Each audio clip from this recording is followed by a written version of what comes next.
morning to all.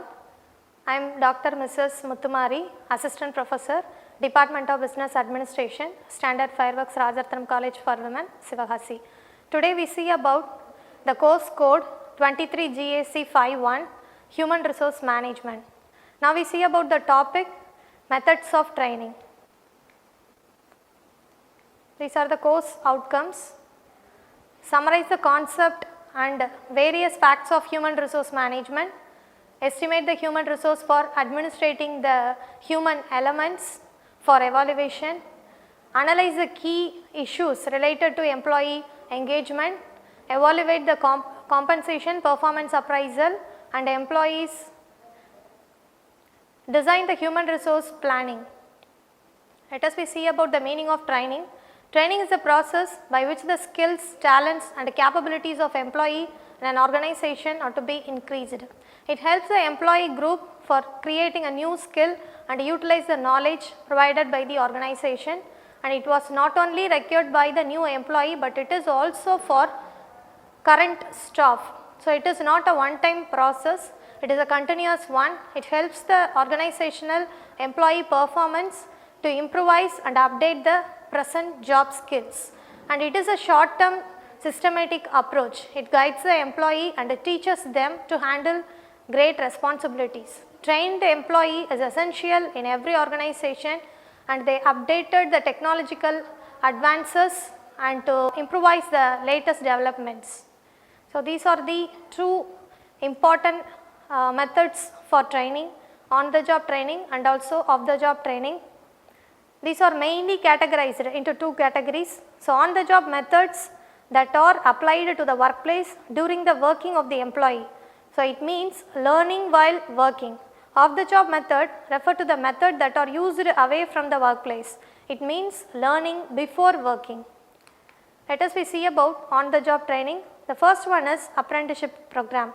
For this training, under the guidance of well trained personnel, the program also designed to obtain skills, knowledge for higher level. For example, people entering skilled job like plumber, electrician, etc. So, these apprentice training who enter the program invest more time working with the guidance of professional or trainer. The trainees are required to spend more time to both fast and slow learners to train together.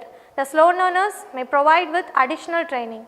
Next one is coaching. For this method, the trainer who is known as a coach, guide and instruct the trainee. The coach or trainer set the required goal with a mutual discussion, advises on how to achieve these goals, analyze the trainee's progress from time to time and suggest changes necessary for their attitude and performance. The trainee work under the senior manager. The manager task full responsibility for employee training. Next one is internship training. For this training, cooperation of educational institution and business firm.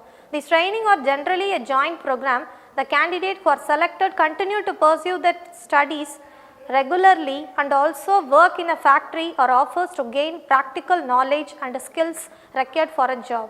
Next one is job rotation. It involves shifting trainees from one job to another, from one department to another.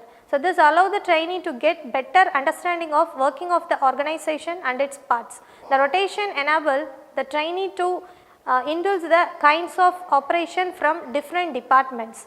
So, such training of employees make it easier for an organization at a time of performance, replacement or transfer.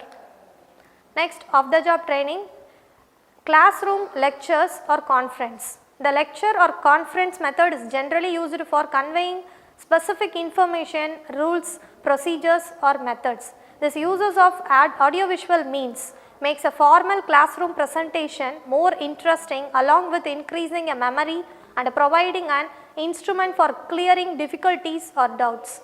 Films.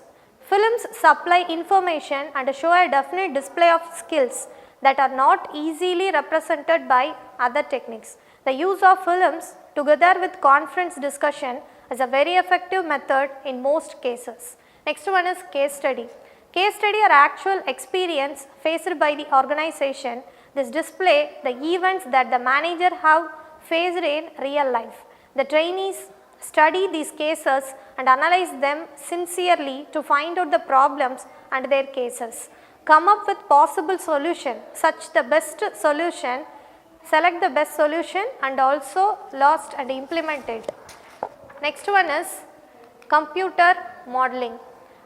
It encourages the work environment to develop computer program that copies few of the realities of the job and enable training to place securely. It also allows the organization to see the mistakes that occur and much cost it will be incurred in an organization. This saves the organization from making mistakes in such situation in real life. Vestible training. The employee are giving training on the equipment that they will be using during their job. So, the training is conducted away from the actual workplace. The trainee are provided with the work environment in which the piece of equipment, files and materials to be used. This method is usually used when the employee need to handle advanced or complex equipments and machineries. Programmed instruction. Such a method include predetermined and proposed acquisition of some definite skills or general knowledge. In this method, the information is divided into meaningful units and the units are arranged in the proper way to form a logical and a consecutive learning bundle or collection. From simple to complex, the trainee is required to answer the questions asked or by filling in the blanks. For this conclusion, the training is variable in today's ever-evolving workforce. This approach learning provides employee with a real-world experience and hands-on opportunities. Employees gain a deeper understanding of their roles and responsibilities by immersing themselves in practical scenarios. Thank you for visiting.